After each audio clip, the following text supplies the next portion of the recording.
नमस्कार दोस्तों, मैं अमरनाथ कुमार। आज मेरे मन में कई दिनों से 3 सवाल हैं। काफ़ी पहले से चुनाव भी चल रहा था तब भी। जब दीप सिद्धू का मौत हुआ था एक्सीडेंट में 15 फरवरी को रात को, तब से मेरे मन में ख्याल आ रहा था। और फिर आप सब चुनाव में बिजी थे, अलग अलग था, सबका अपना अपना एजेंडा होता है पॉलिटिकल पार्टियों का, तो मैं कुछ बोला नहीं। 3 सवाल है।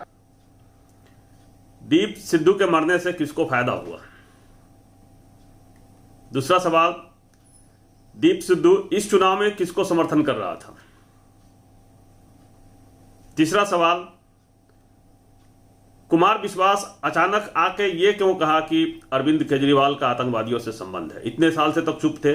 अरविंद केजरीवाल काफी दिनों से सरकार में है और केजरीवाल उसके साथी रहे, केजरीवाल के साथी रहे कुमार विश्वास, तब तक तो बोला नहीं। और दीप सिद्धू के मौत के बाद आके 17 तारीख को बोला कि आतंकवादियों से साठगांठ है। इन प्रश्नों के उत्तर अगर आप ढूंढ लेंगे, चाहे अंदाजा लगा लेंगे, तो आप समझ जाएंगे कि क्या हुआ है दीप सिद्धू के साथ।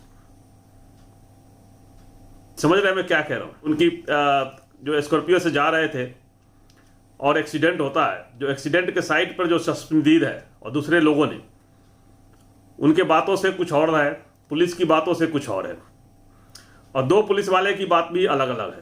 ये वीडियो पहले पुलिस वाले की वीडियो सुनिए कि क्या कर रहा है। जो महिला है खराब खड़ा था या अचानक ब्रेक मारी इसने? देखिए, ट्रक वहाँ पे खड़ा हुआ था और पीछे से गाड़ी लगी है, ड्राइवर साइड गाड़ी लगी और दीप सिद्धू की मौके पे मौत हो गई। सर, उनके साथ कौन था सर? परिवार की तरफ से उसके बड़े भाई आए हैं, उनका बयान लिए गए। उनके साथी जो महिला दोस्त है, उन्होंने कुछ कहा इस बारे में? उनके बयान लिए गए। वो अस्पताल में दाखिल हैं, चोटिल है वो। कहाँ पे? उनके बयान लिए जाएंगे। कहाँ दाखिल है? वो खरखोदा में दाखिल थी। वहाँ दाखिल नहीं, वहाँ डॉक्टर ने मना कर दिया कि वहाँ से चले गए थे। मुकर गए थे। मेरी ड्यूटी यहाँ लगी हुई है, मैंने जो पता लगा मैं आपको बता। सर आप डीएसपी साहब, क्या कहना चाहेंगे? जो सड़क हादसे में मौत हुई है, आज पोस्टमार्टम कराया जा रहा है, क्या कहना चाहेंगे इसको? नहीं, अभी बोर्ड से पोस्टमार्टम हम करवा रहे हैं, वीडियोग्राफी भी करवाएंगे उसकी, और अभी पोस्टमार्टम शुरू हो चुका है। सर, रात को आप मौके पर पहुंचे तो क्या देखा कि जो मेन साइड पर खड़ा था जो ट्राला था, या साइड में खड़ा था? क्योंकि राइट साइड जो है दीप सिद्धू वाली डैमेज हुई है। वो ट्राला खड़ा नहीं हुआ था, वो भी अपनी तरफ जा रहा था, उसने ब्रेक ले लिए और पीछे से जो गाड़ी आई थी इनकी स्कॉर्पियो, उसके ब्रेक नहीं लग पाई, इसलिए। तो कोई साजिश? इंस्पेक्टर कह रहा है कि खड़ी गाड़ी में लगी, पीछे से आके मार दिया उसने, दीप सिद्धू ने हाई स्पीड पे आके साइड में खड़ी ट्रक में गाड़ी ठोक दिया। और डीएसपी साहब कह रहे हैं कि नहीं, गाड़ी चलती हुई गाड़ी में लगी है। तो गाड़ी अगर कोई ट्रक चल रही होगी तो ट्रक तो तेजी से चल रही होगी, तो दीप सिद्धू के आप 300 किलोमीटर के स्पीड में आके गाड़ी ठोक दिया था पीछे से, इतना बड़ा इंपैक्ट हो गया। चलती हुई गाड़ी में इतनी तेजी से ठोक नहीं सकते। एक्सीडेंट हुई है। ਤੁਸੀਂ ਕਹਿ ਰਹੇ ਹੋ ਵੀ ਉਹ ਟਰੱਕ ਨੇ ਚੱਲਦੇ ਹੋਏ ਬ੍ਰੇਕ ਮਾਰੀ ਇਸ ਕਰਕੇ ਗੱਡੀ ਵਿੱਚ ਤੇ ਹੈਗਾ ਜੀ, ਤੁਸੀਂ ਚੈੱਕ ਕਰ ਸਕਦੇ ਹੋ। ਇਹ ਕੋਈ ਚੋਰੀ ਵਾਲੀ ਗੱਲ ਤੇ ਹੈ ਨਹੀਂ, ਨਾ ਹੀ ਕੋਈ ਝੂਠ ਵਾਲੀ ਆ। ਪ੍ਰੋਪਰ ਬ੍ਰੇਕ ਵੱਜੀ ਹੋਈ ਆ ਸਾਰੇ ਟਾਇਰਾਂ ਦੀ, ਔਰ ਨਾ ਗੱਡੀ ਪੈਂਚਰ ਆ ਨਾ ਗੱਡੀ ਖਰਾਬ ਹੈ ਜੀ, ਉਹਦੀ ਬ੍ਰੇਕ ਮਾਰੀ ਹੋਈ ਆ ਅੱਗੇ। ਨਹੀਂ, ਪਰ ਉਹਦੇ ਐਕਸਲ ਵਿੰਗ ਹੈ, ਪਿਛਲੇ ਦੋਨੇ ਟਾਇਰ ਜਿਹੜਾ ਹੈ ਐਕਸਲ ਹੁੰਦਾ ਉਹ ਵਿੰਗ। ਇਹ ਜਿਹੜੀ ਗੱਡੀ ਆ ਇਹ ਇੰਨੀ ਹੈਵੀ ਆ, ਇਹ ਛੋਟੀ ਮੋਟੀ ਚੀਜ਼ ਨੂੰ ਚੁੱਕ ਕੇ ਮਾਰਦੀ ਹੈ, ਟਰੈਕਟਰ ਨੂੰ ਬਹੁਤ ਦੂਰ ਮਾਰਦੀ ਹੈ, ਇੰਨੀ ਹੈਵੀ ਗੱਡੀ ਆ ਜੀ। ਮੇਰੇ ਸਾਡੇ ਕੋਲ ਰਹੀ ਹੈ ਇਹੀ ਗੱਡੀ ਜਿਹੜੀ ਆ, ਇਸ ਗੱਡੀ ਤੇ ਅਸੀਂ ਦਿੱਲੀ ਆਏ ਸੀ ਜਦੋਂ ਸਾਰੇ ਬੈਰੀਕੇਡ ਤੋੜ ਕੇ ਆਏ, ਇਹੀ ਗੱਡੀ ਸੀ ਉਹ। ਤੁਹਾਨੂੰ ਲੱਗਦਾ ਕਿ ਇਹ ਨਾਰਮਲ ਐਕਸੀਡੈਂਟ ਨਹੀਂ ਹੈ, ਇਹਦੇ ਪਿੱਛੇ ਕੋਈ ਨਹੀਂ ਕਨਸਪੀਰੇਸੀ? ਬਿਲਕੁਲ ਜੀ, ਬਿਲकुल 100% मैं दावा कर सकता इस गल का। और ये ताही चश्मदीद कुछ और कह रहा है। चश्मदीद ने क्या कहा कि वहां पे टायरों के निशान है, जब ब्रेक लगाया है आगे वाली गाड़ी आगे लाके सामने लाके तेजी से ओवरटेक करके, और टायरों के निशान है, और एकाएक ब्रेक मारा। तो जब आप पीछे से गाड़ी तेजी से आ रही हो, ब्रेक मारेगा तो क्या करेगा? कहीं ना कहीं तो लगेगा। उसने बचाने की कोशिश भी करी। दीप सिद्धू लेफ्ट की तरफ भागा, वो ड्राइव कर रहा है, ट्रक सामने आया, वो लेफ्ट की तरफ भागा है। लेफ्ट की तरफ वहां पे बैरियर है, जो स्टील वाली बैरियर लगी होती लोहे की, और वो फिर ट्रक में अपनी तरफ से उसकी गाड़ी लगती है और उसने हो जाता है, एक्सीडेंट हो जाता है, मर गया बेचारा। तो ये तो जानबूझ के प्लान किया वो लग रहा है। टायर के निशान, चश्मदीद, सब तो यही कह रहा है। और जो साथ में बैठी हुई थी लड़की, वो भी कह रही है कि उसका भी है स्टेटमेंट कि गाड़ी मूव कर रही थी, वो गाड़ी ट्रक चल रही थी और स्पीडिंग कर रहा था, और फिर सामने से ब्रेक लगाया एक। तो क्या दीप सिद्धू को मार दिया गया साजिश करके? फिर मरने से किसको फायदा हुआ इस चुनाव में? उसके लिए आपको ये वीडियो देखना पड़ेगा। ये वीडियो देखिए। ਲਾਂਗਰੀ ਬਣਾ ਦੇਣਾ ਤੇ ਸੇਵਾਦਾਰ ਬਣਾ ਦੇਣਾ, ਜੁਝਾਰੂ ਨਹੀਂ ਰਹਿਣ ਦੇਣਾ, ਨਾ ਮੁਸਲਮਾਨ ਕੌਮ ਨੂੰ ਰਹਿਣ ਦੇਣਾ, ਨਾ ਸਿੱਖਾਂ ਨੂੰ ਰਹਿਣ ਦੇਣਾ। ਲੋ ਆ ਤੁਸੀਂ ਮੈਨੂੰ ਆਪਦੇ ਦਿਲ ਤੋਂ ਪੁੱਛ ਲਓ, ਮੈਨੂੰ ਜਵਾਬ ਦੇਣ ਦੀ ਲੋੜ ਵੀ ਨਹੀਂ ਆ ਵੀ ਕਿਹੜੀ ਚੀਜ਼ ਸਾਡੀ ਆ, ਕਿਹੜੀ ਚੀਜ਼ ਸਾਡੇ ਗੁਰੂ ਨੇ ਸਾਨੂੰ ਦਿੱਤੀ ਆ।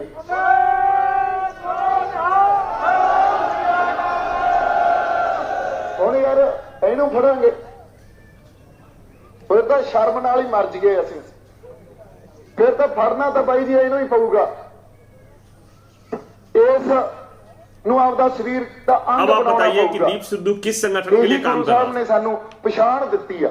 पहले से कनाडा से लिंक है उसका, खालिस्तान नहीं समर्थक के लिए एक काम गल कर रहा ਆਪਾਂ था, साहब- खालिस्तान के लिए पक्ष में काम कर रहा था। सब लोग आप लोग कह रहे थे कि उसका संबंध टेररिस्ट से है, आतंकवादियों से मिला हुआ है, बहुत सारे लोगों हर तरह की बातें किया गया। और पहले बीजेपी के लिए काम कर रहा था ये। अब इस चुनाव में ना ये बीजेपी का साथ दे रहा है ना केजरीवाल का साथ दे रहा था। आपने देखा क्या हुआ, झाड़ू को उधर फेंक दिया। और खालसा पंथ क्या चाह रहे थे, पंजाब में चुनाव में चेंज हो, इसलिए तो एक लेटर निकाला गया, खालसा पंथ की तरफ से लेटर आया। खालसा पंथ कह रहे हो खालिस्तान समर्थक लेटर लाया गया। उसके बाद उस लेटर को बोला झूठा है। बाद में एक और लेटर आया है जिसमें कहा गया है कि हमारे लोगों ने वोट किया इसलिए केजरीवाल जीत गए। फिर कुमार विश्वास इनके मृत्यु के बाद अगर ये जिंदा होते दीप सिद्धू, तो कुमार विश्वास ये प्रोपेगेंडा नहीं फैला पाते कि अरविंद केजरीवाल का आतंकवादियों से संबंध है। अगर है भी तो नहीं बोल पाते, और बोल के गायब हो गए। अब चुप हो गए, कोई इंक्वायरी नहीं। और अरविंद केजरीवाल वो उस आत्ममुग्ध इंसान के कुछ चिंटू बोल रहे हैं कोई केस नहीं, जो हमारे खून पसीने से बनी हुई सरकारों के बाद आए हैं, है ना, मलाई चाटने। उन चिंटुओं से कहना अपने आका को भेजो, अगर औकात है ना तो आए सामान लेके, मैं भी सामान लेके आता हूँ, इस देश को पता चले कि तुम क्या कहते। लेकिन उनको कर दिया गया और सब लोग, पूरे भारत के लोग केजरीवाल को आतंकवादी कहना शुरू कर दिया सबने, क्योंकि और कांग्रेस भी, विपक्षी भी, और चाल को नहीं समझ पाए। भाई कुमार विश्वास है कौन? कुमार विश्वास केजरीवाल का साथी, आरएसएस के शुरू से ही समर्थक रहे हैं। तो ये तो प्लानिंग होती है आरएसएस की कि हर जगह आदमी को भेज दो। लास्ट मोमेंट में कुमार विश्वास ने आके कांग्रेस को गुमराह कर दिया और कांग्रेस से ही प्रचार करवा दिया कि अरविंद केजरीवाल आतंकवादी है, जिसका फायदा हुआ पंजाब में चुनाव में।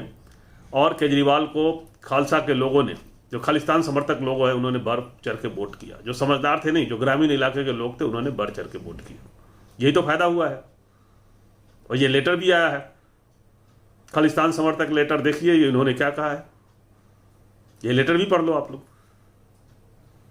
तो आप सोचना कि कितना बड़ा साजिश होता है।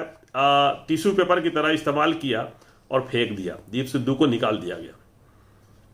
नो एंट्री होता है, आप हमारे साथ रहोगे, रहो, निकल के जा नहीं सकते, जब जाओगे तो खत्म कर देंगे। और ये हुआ, अगर इसकी इंक्वायरी ठीक से हो तो पता चल जाएगा क्या हुआ है। जांच करने वाले कौन है आपको पता ही है, हरियाणा में हुआ, हरियाणा पुलिस ने जांच किया, सब कुछ हो गया, खत्म, चैप्टर क्लोज हो गया। आप लोग सोचना इस बातों में, हमारी इन बातों का, इन क्वेश्चन का आंसर ढूंढना, और सब जो जितने भी इवेंट है उसको मिलाना, फिर समझ में आ जाएगा कि क्या हुआ है, दीप सिद्धू से किसको नुकसान हुआ, किसको फायदा हुआ और क्यों किया गया। वीडियो शेयर करें, चैनल सब्सक्राइब करें। जय हिंद, जय भारत।